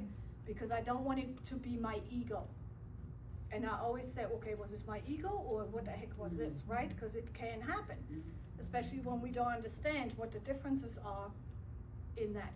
So I now resign myself to the person when I prayed, and I still want confirmation. Right? We all are supposed to be believers and know and all, but don't we still crave a confirmation? Right? So I said, you know what, God, that's what I am. Oh. Because when you pray because of your illness or your sister or whomever, and then you come in touch with a person like me, I'm not the only person, but there are others like me out there, right? Then you're like, I'm start to talk like this, the way that she explained. I did that with everybody, and I ask what's going on, what you're diagnosed with, whatever it may be, and then I start talking, and people are just like, wow, I didn't know that, right? Or we did this, you are our angel, no, I did not heal you, I gave you the info, and you healed your own body with the info that you didn't have. So I'm saying all this to say that I look at it now like this. When somebody comes to me, that person or somebody in their life has already prayed for them. I'm the confirmation. So you prayed, God sent you my way, and you need to hear the detailed part out of my heart and whatever His Spirit it is in me. That's how I now I'm like, okay, that can make sense to me without people. I have people say, oh, you my doctor. No, I'm not your doctor. I said, please stop saying that, because I don't want to be sued and people say I'm practicing medicine without a license. Because that is also stuff that happens to people like me, where stuff is being said, like, that's not what I said, But when we plant the seed, like you leave today, and when you text me, I didn't bring the flyer with the documentaries. Oh. Did you watch them all? No. See? But you're gonna Too overwhelming. No, but it's not. It can be an evening even here, just to watch it, and I come and I explain whatever it needs to happen. But when you watch those documentaries, you're gonna have aha moments. You make it angry, you make it sad, you may start crying because, oh my God, I'm so stupid. No, you're not stupid, nobody knew this. I didn't know that, right? But use it and then plant the seed. Hey, husband, this is what I learned, this is what I would like to do. Watch this documentary with me. Plant the seed. And then pray, God, do whatever you need to do with my loved one now. Because you got to step back. Because you're going to make your own self sick because you're so worried and they're not listening and da-da-da-da-da. They need their own breakthrough. They need their own falling on their knees and say, God, what are you doing in my life? Why am I praying and nothing is happening? Or whatever it may be, right? Where they get their surrender and they get their moment with God and they go from there. But I need to stop, I think, because I can go on forever if nobody stops me. But text me. I had the thing go around. There are some flyers that I have one flyer with this with the class 2 for the Healthful Touch. It is really, really, really, really powerful.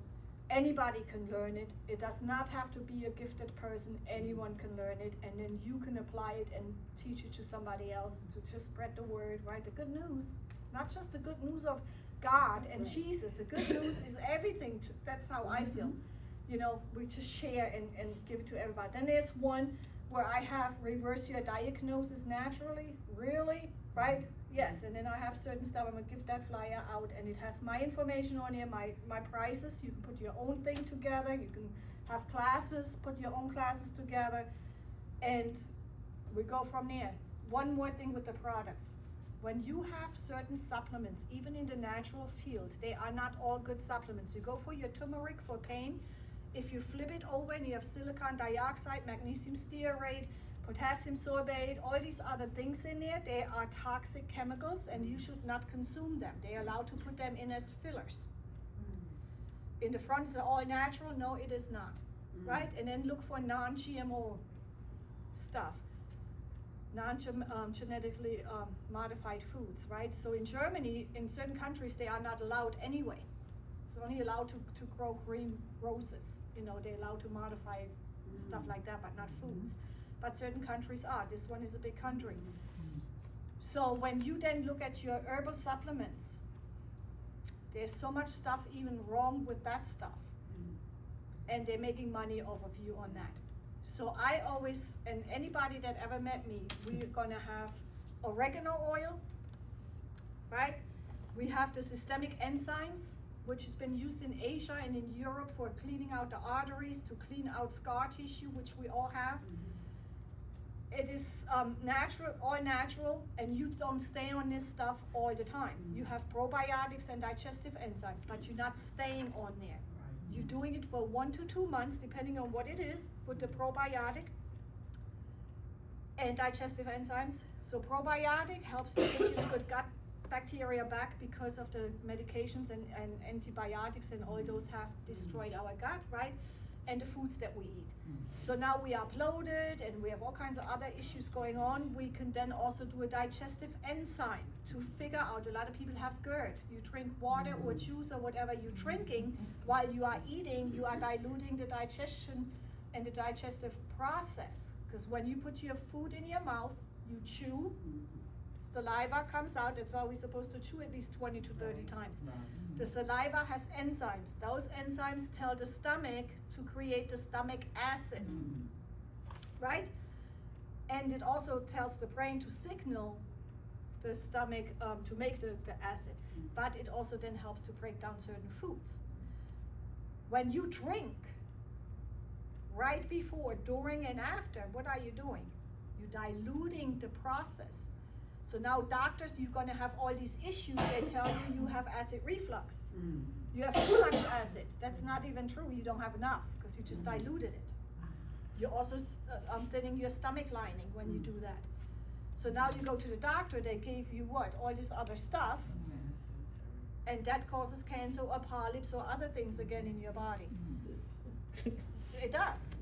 You know, so the Nexium and all those things, ranitidine and Xantax and all these things, they are horrible medications. But when you know that these foods were not meant to be eaten anyway, that's why your body is reacting, right? So I can even have an issue if I eat fruits and vegetables, if I drink water before I do that, because it's diluting my stomach acid and everything. But if I know how that system works, I can do better. If I eat the bad foods, lactose, milk, everyone says lactose intolerant. No, you're not. You're not lactose intolerant. You're not supposed to consume it. You're not. What animal kingdom does the baby go to the adult mother, cow, or whatever to still get their milk? That's right. They don't. And here in this country and other countries, we talk for our bones. No, it breaks down your bones, right? And it creates all kinds of other hormonal disturbances in your body, like the little girls with the big breasts. And I would say this because we're only girls now. Oh, but we are on camera. Oh, I forgot about that. Oh. Okay, so, okay, little girls look like grown women, right? Then I'm gonna tell you something. I always had acne and stuff going on, and these things here, they're bigger than. But my sisters don't. They had beautiful skin and all this stuff. Guess what they didn't have? They didn't have my grandma loving me so much that she gave me all the yogurt and all the milk for my cookies and all that stuff. Because I was always at my grandma's and she gave me the puddings and everything, and I loved all that stuff, and she kept, but she didn't know. Right. If she would have known, she would have, but I had really bad acne. And then these things. But even then, it was already the hormones, right? I didn't know that. Now you look at kids or women, you know, it's like we have a hormonal imbalance across the board. We have endometriosis, PCOS, all those things. But we can reverse it. With systemic enzymes, it gets rid of that scar tissue and everything that's created. The scar tissue becomes the actual center of where other stuff can grow. Parasites, bacteria, right? All that becomes a tumor because the body encapsulates, that becomes the tumor. We keep feeding it and we don't even know. Yeah. But when we know, we can stop, we can break it down, give the body, the immune system the strength to fix it by sending the antigens and everything, and then we heal. Then anybody have any questions? I know. Like, shut up. I don't even know what time it is. I keep looking at this time. I'm like, I what, think this you thing late. doesn't even work. What time is it? Oh, it's at 12:02. Huh? 12:02. Oh my God. But you know what? The person I am, I told my client I'm probably gonna be 30 minutes late. Oh. But I need to go. But if you have any questions, even now, you know what, anybody have any questions right now? If you have any questions, please reach out. You know, text me. Texting is better than calling, because if you call, like her mailbox is full or something, you need to think about doing something else with that. She will text you back. But I will text you back as soon as I can. You know, when I have people text me about, okay, this is an emergency, this is not, let me, and in the evening I sit here and like, okay, I still need to do this, I still need to get back to this person. And when I do research, when people want my information, I will send it to you, whatever I find, or the classes, whatever I have coming up, I will send it to you. That's why I ask for everyone to sign in. So the Healthful Touch class or other classes, I will just text you a flyer. You just say, not interested this time, or no, or take me off, then I don't send you anything anymore. But if you want to stay in, so, oh no, not interested in this, but I will still text you all the other stuff that's coming up in flyers, because I will text the actual flyers. Okay, and if you have suggestions or whatever, you just let me know too. That's good also, you know, because I do want suggestions. I do want to know if there's anything else I can do or do better, you know? Yeah, so, but thank you ladies for inviting me. Thank you so much. So, I gotta go. So I better bring her something to the appointment. Your My pen. pen, where did I drop that? So, but, the flyers, I'm gonna give you the flyers real quick. This is that. Thank you. I think I already texted you this flyer. I have one. I have it on my phone. Oh, yeah, I see it. Actually, see the Healthful Touch works, and of course dehydration, you have to figure out how much water everyone needs to drink. Cause it's half of your body weight in ounces of room temperature water. Not the 8 ounce classes, it's not a gallon, it depends on your weight. Yeah. So, and then you also look at, okay, I'm supposed to have, say, 80 ounces, I divide it by 16 ounces, because we shouldn't be drinking more than 16 ounces in an hour, because we can overwhelm our kidneys. So when you stick with the 16 ounces within an hour room temperature, and then say you drink coffee or certain herbal teas or sodas or alcohol or wine or whatever, you need to offset that dehydration by that same amount of ounces that you consumed. And then you can flush stuff out. Yep. Okay, I gotta go. But I wanted to listen to her. Oh. She's down the street on Crane Highway too, her office is. Honey, Huh? Everybody have the card? Yeah, to leave the last time. Thank She you. don't do stuff online.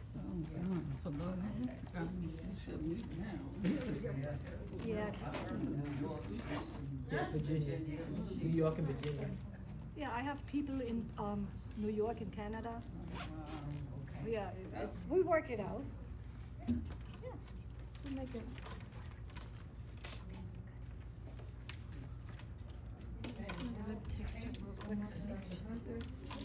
She's not doctor. No, I'm not.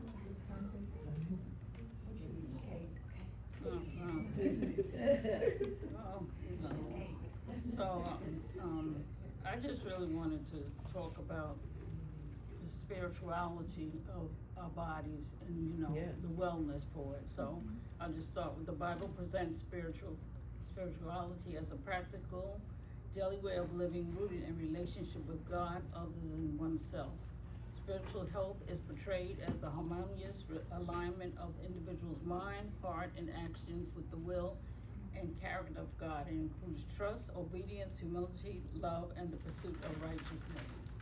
Spiritual health and wellness are vital yet often overlooked facets of overall well-being. While physical, mental, and emotional health receive much attention, the spiritual dimension, our sense of purpose, connection, and meaning anchors, enriches the human experience. So I just want to speak a little about spiritual health and wellness through the words of scripture, drawing from sacred texts to brighten the path toward purpose-filled life. Spiritual health can be described as a dynamic state where one's beliefs, values, and actions harmonize, fostering inner peace, the ability to recover or adjust to change, and a sense of belonging to something greater than oneself. It is not confined to religious practice, but encompasses openness, gratitude, purpose, and a deep connection to both the divine and humanity. Scriptures from the Old Testament provide profound insight into providing a foundation of spiritual health. Deuteronomy 6:4-5 says, "Hear, O Israel, the Lord our God is one Lord, and thou shalt love the Lord thy God with all thine heart, and with all thy soul, and with all thy might." So you see from the beginning, this commandment has been made. So in Proverbs 4:23, "Keep thy heart with all diligence, for out of it are the issues of life." This emphasizes the importance of nurturing the core of our well-being, as spiritual health influences all aspects of life. And the last one I have for Old Testament is Psalms 42:1-2. "As the heart panteth for streams of the water brooks, so panteth my soul after thee. O God, my soul thirsteth for the living God. When shall I come and appear before God?" Spiritual health and spiritual wellness are concepts that resonate deeply with teachings throughout the New Testament. While these terms are modern, their essence, living in right relationship with God, oneself, and for others, forms the backbone of the Christian message. The New Testament, with its focus on the life, teachings, and redemptive work of Jesus Christ, offers a rich tapestry of wisdom on nurturing the spirit, cultivating wholeness, and for becoming fully alive in faith. 3 John 1-2 says, "Beloved, I wish above all things that thou mayest prosper and be in health, even as thy soul prospers." This verse highlights the desire for both physical and spiritual wellness, connecting outward health to the prosperity of the soul. We have 1 Corinthians 6:19-20. "What? Know ye not that your body is the temple of the Holy Ghost, which is in you, which ye have of God, and ye are not your own? You are not your own, for ye are bought with a price. Therefore glorify God in your body Yes. and your spirit, which are God's." Okay. And I think that was the last one is, okay. And so, that's just a reference to let you know how we are supposed to keep our body in wellness. And it's our due reference to Jesus Christ. We must respect our body. That is what we are supposed to do for him. That is why it is important from birth that the parent make sure that your child is taken to care, to a doctor to have child, checkups. And I'm not saying not to trust in the Lord, but that he has appointed his health professionals that to oversee our health care. as the child begins to mature into puberty, parents can set the pace for the child to follow with physicians, but allow your child some privacy with the changing of their bodies. Now, as adults, we sometimes become slack on keeping up with our health care. Plus, sometimes, and personally for myself, I have found that there are some doctors that you do not feel they take enough time to explain what you really need to and talk in the language that you would understand. So, you know, we have to look. Maybe rush. Yeah, they do, some really do, and, you know, that's what sometimes makes us feel, in the healthcare field, it's all about the money instead of the health right now. And we need to know that we are, as we get older, that we are cared for as well. So, it is important to upkeep our health, for there are silent signs in our body that are not noticed without a certain diagnostic test that will keep us from knowing there is an illness that needs to be treated. So I just wanted to want everyone to be mindful to have regular checkups. Thank you. That's good.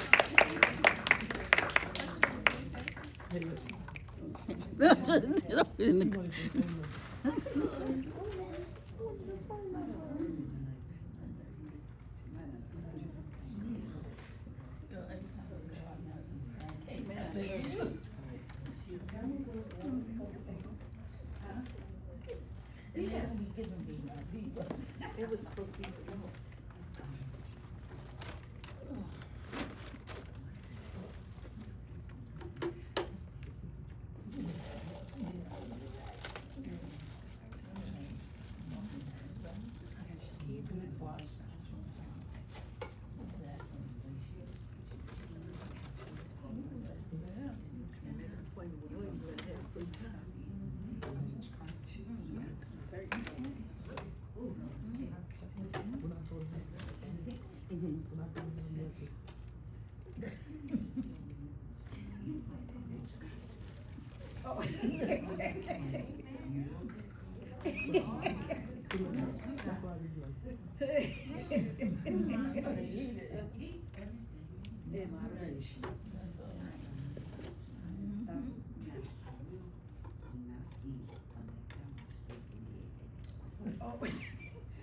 Your brother loves that. I know y'all on Facebook Live.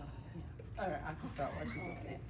All right, so I wanted to start off with a scripture, Proverbs 17:22. A cheerful heart is a good medicine, but a crushed spirit dries up the bones. This verse emphasizes the positive impact of joy and physical health. So just a little bit about myself. Since I moved here in 2028, I landed myself in 2008. 2008. Yeah, sorry. 2008. I don't do this. I don't public speak, so I'm a little nervous. Okay, so I found myself in the health field, something that I never thought I would end up in. And it was urology. I did not know what urology was, no nothing. At least it was like, just fill out application, whatever. Get a job. And that was the one thing, and she asked me twice, did you send your resume in? I'm like, yeah. And she asked me like 2 days later, like, did you hear from him? And I'm like, no, I haven't. She was like, that's all right. Get your resume. We're gonna drive up there, because it was across the street. So I went in there and I asked or whatever. And they set up the interview. I talked to somebody, and next thing you know, I got a call like literally the next day. So, and I got the job or whatever. So I'm sitting here and I'm like, what is urology? I didn't even look it up and see what it was. So I Googled urology and I'm looking, I'm like, oh, okay, this looked interesting. So I was there for, I'm still there, but I started off as medical records, checked out, called in prescriptions. So it was never like a dull moment ever there. It was new to me, because there were certain things I'm like, oh God, like, and people were just blunt with what they needed. They needed certain medications for certain things.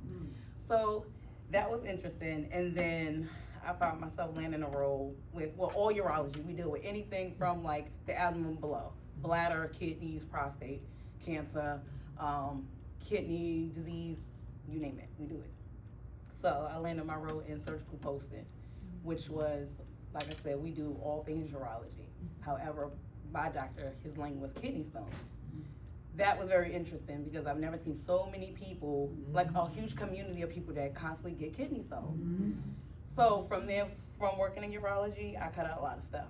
I don't drink soda, teas, coffee. I limit myself But even with that, when I start to feel like a little dull, achy pain, I start down some water, like cleansing my kidneys. It's very important. I've learned how important it is to flush out your kidneys, take care of your body, especially women. UTIs, I've never experienced a UTI until I worked in urology. I didn't know what it was. And luckily for me, you know, I could go run my own urine and test it and see what it is, right? So a lot of things can cause UTIs, what you eat, what you drink, not flushing out your kidneys, not drinking enough water. So I kind of like stay on the path with that. I haven't had one since. So I'm real lucky. Like even with my daughter, I be like, no teas, no this, no that. Like if she'll have it, it's because she was away from me and she was like, I had it. I'm like, all right, a UTI you do not want because kids have them too, babies. And there's nothing that they can do. When that urine back up into your kidneys, it is over for you. And it's painful. So in my role of doing the type of procedure that my doctor specializes in is called the PCNL. It's short for percutaneous nephrology, which is, one second. So to break it down what it is and what they do. So what is a PCNL? A PCNL is a procedure that removes kidney stones, especially those that have a large, complex, and resistant to other treatments such as a shockwave, which is a lithotripsy, as-well, or ureteroscopy. 9 times out of 10, everybody that normally get the 2 less invasive procedures because it's not so much as bad as the PCNL, they opt for the ureteroscopy or the as-well. The as-well is where pretty much like you're placed on your back and there's a machine that pretty much beats up your abdomen and breaks down the stones so you can kind of pass it. The ureteroscopy is where basically they go into your urethra and they laser the stones to blast it, and then you're able to kind of pass the stone fragments. A lot of times that does not work, especially if you have bigger stones. Stones range from anywhere between 5 centimeters up to 10. It can get bigger than that. If you have a 5 millimeter stone, you're likely to pass it. Sometimes even 7 you can pass it. It's just so painful, and it takes sometimes days, weeks, months sometimes to even try to pass it. And patients try to pass it because they don't want to opt to do the procedure. So when that doesn't work, they got to come in, see the doctor, and then they talk to lucky me. And I have right on my desk, this girl can, and everybody comes in, my doctor, like, anybody could get you in and make it happen, it's her. So they come in looking for me to perform a miracle, and I'm like, I'm not the surgeon, I'm not, but you would think I am because the questions that they have, I'm like, you was just in there with the doctor, the surgeon, like you got all these questions for me, put me on the spot. But over the years, you know, even just looking up, just curious, like going into the OR, like I had to tap out because these surgeries take anywhere from 2.5 hours to 7 hours. So standing there and looking, what is so interesting and cool. So for me doing that, I was able to explain to the patient what exactly it was. So it was beneficial for me as well as, you know, patients come in, they want to be kind of coddled a little bit. You know, they nerves, they come in, they already nervous, so they looking for me to, you know, keep them from jumping off the ledge a little bit. They'll go home and think about it and call me, and I'll be like, you Googled, didn't you? And they'll be like, yeah, I did. I'm like, don't Google. Don't even read the pamphlets. Like, if you read the pamphlet, it's scary. But, you know, luckily that the doctor that I scheduled for, this is what they specialize in. So now it's a group. So that's become my lane, kidney stones. So with that being said, it's important to have your water take a whole lot because that flushes out your kidneys. A lot of times, people don't get symptoms of a UTI, and it's dangerous more so in older women. It causes hallucination. Like it just attacks the body differently, and they start to have like they get really sick, go into that bacteria get backed up. You can go into septic shock. You can die pretty much. So I just like try to push everybody to just drink water, leave the teas alone. I know they're good half and half. Don't do it. So these are just a few examples how when you have kidney stones, these are some of the side effects what your urine can look like. So we run our urine, this is normal for your urine to come in.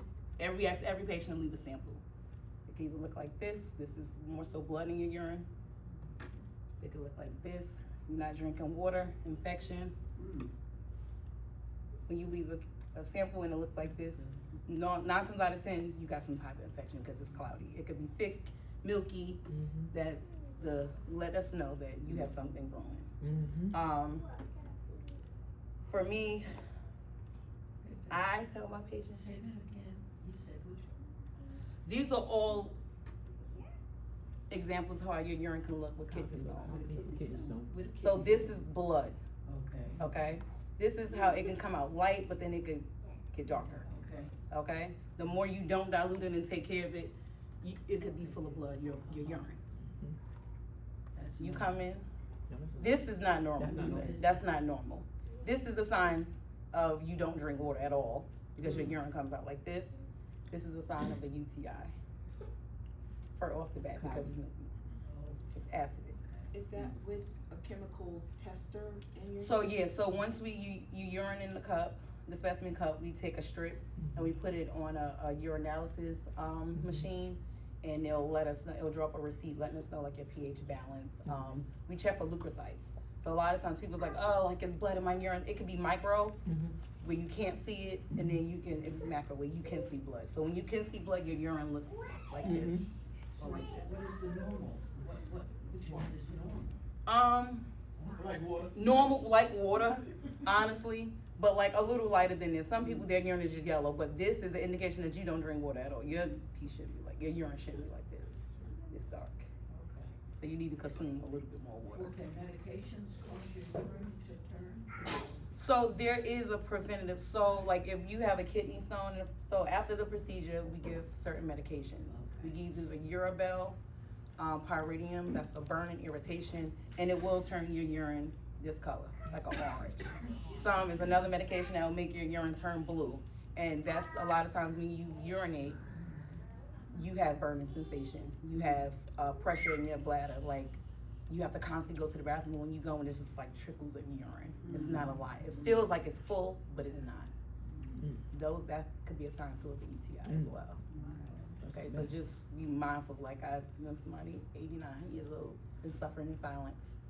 UTI, and I'm like, are you crazy? Like this is what I do. Like you're gonna like you can kill yourself. Like but drink water. People don't take it serious how it is important to flush out your kidneys. Like that's bacteria, all that stuff is backed up. Huh. That's what I said, yes. So that is a hallucination. Yeah. I had that person tell me last night they felt like a mouse was crawling up their arm. Like that's a sign. So I'm like, you need to get to the patient first this morning. But also I tell patients as well for the procedure, for the kidney stones are preventative. Water is your best friend. A little bit of lemon juice, lemon water, and a little bit of baking soda. So while this may work as a preventative,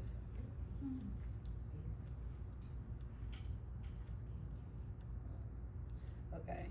So drinking lemon water may help prevent kidney stones, especially calcium oxalate stones. So once you have the procedure, we take the stones and we collect them, we send them out to a lab.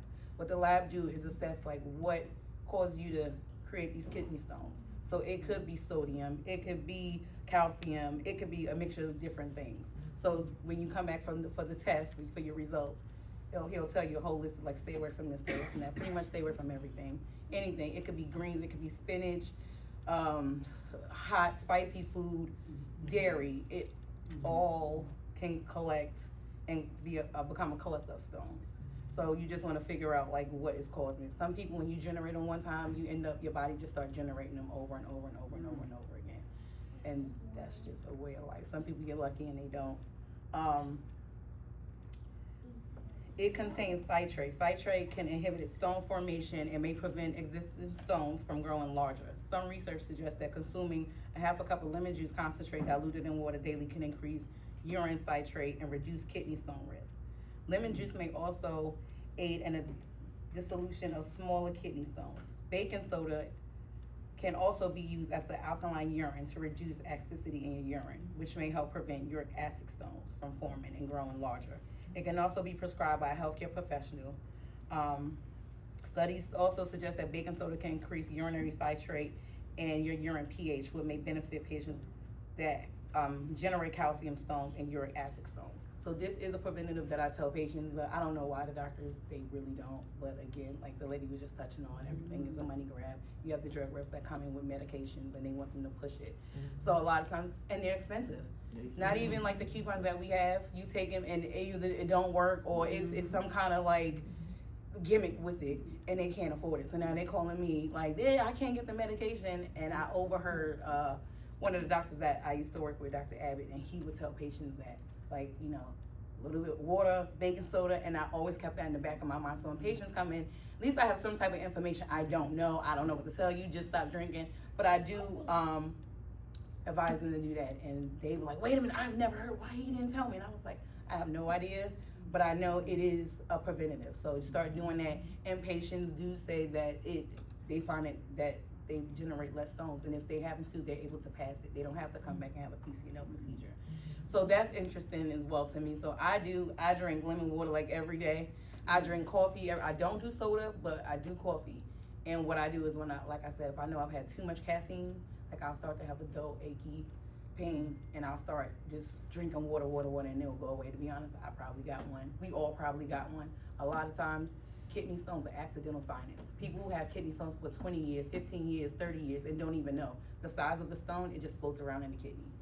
Until it try to find its way out, trying to pass, and then it gets stuck and delaged. Now you gotta come in, you got a hydronephrosis in your kidneys, you gotta have a nephrostomy tube placed, you're not put to sleep. It's all these things that, and people's like, I went in for a broken rib, and they found it on a CT scan. Like, it's so amazing how it can hide, you just never know. So I guarantee, like, if we go get a CT scan of our abdomen, pelvis, you probably got some floating around. So if you ever feel like a dull, achy pain in your lower back, you know, it could be a possibility. It may or may not be, but it could be also like signs of UTIs and stuff like that. So that's what I just wanted to bring awareness to, kidney stones. Watch what we intake. Our water intake is important. And God bless you. Thank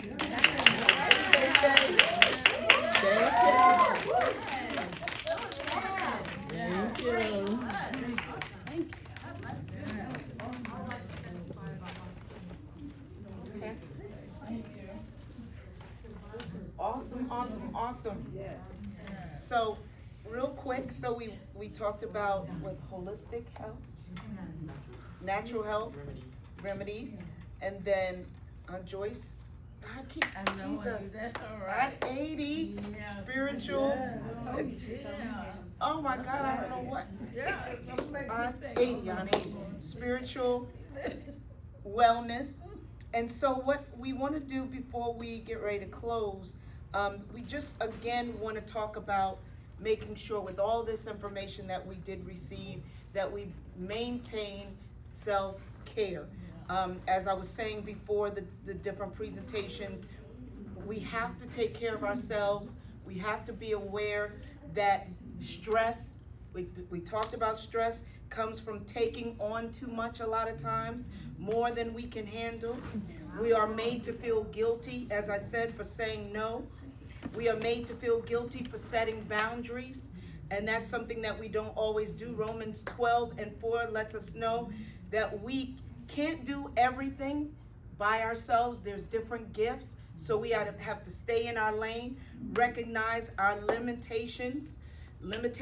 It's important to maintain healthy self-awareness practices. We are made to feel guilty if we splurge or indulge on ourselves. We want to hold on to our peace, the peace that God has promised us, and we have to guard our peace because he said he would keep us in perfect peace. Rest is important. We need to make sure we rest. Come unto me, all who are heavy laden and weary, and I will give you rest. It takes bravery to address pressing issues that we don't deal with, mental ones. Trauma needs to be dealt with prayer, conversation, even therapy if needed. And so a lot of times, as they were saying, our addictions are avoidance, self-soothing behaviors that stem from issues that we have not dealt with. So we need to make sure that we take it to the Lord and that he will help us deal with how do we deal with needing to take care of ourselves, self-care. And so I like the quote, when we invest in strengthening our body, mind, and spirit, we will live fuller, balanced, and more joyful lives. Most importantly, we can better serve those we are called to serve. Practicing self-care involves recognition that we need God to lead, sustain, and guide us in each step along the way. Now, what I have here is I have some questions, and I'm going to give each of you randomly a question, and I want you, you guys pick the question, just randomly pick a sheet, and I would like for us to answer the question that you get. Oh no, it's about bravery, about self-care. We in school.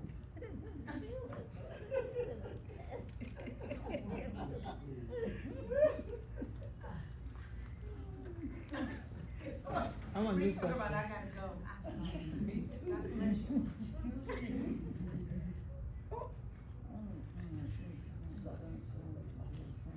Should we turn the thing on? Huh? Cause he's on Facebook Live. I mean, there's nobody. Do you want them to go up to the front to answer the question? Oh yeah, they can, or they can. You still? So, is it Daytime. okay. So once you have come up with your answer, please, if you would like to come up to the front and respond. Okay. So everyone has a different question. I want a new one. You want a new one? Okay.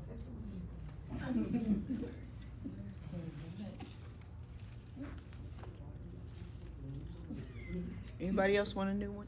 I just need you to,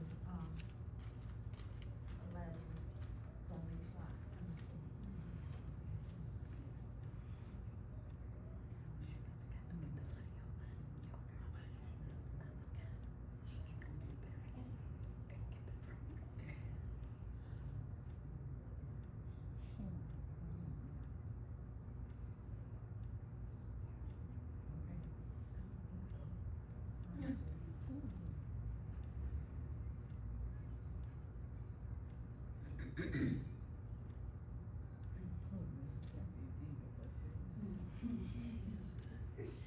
All right. Did they turn it So if anyone has number one, if you want to go by numbers. Yeah.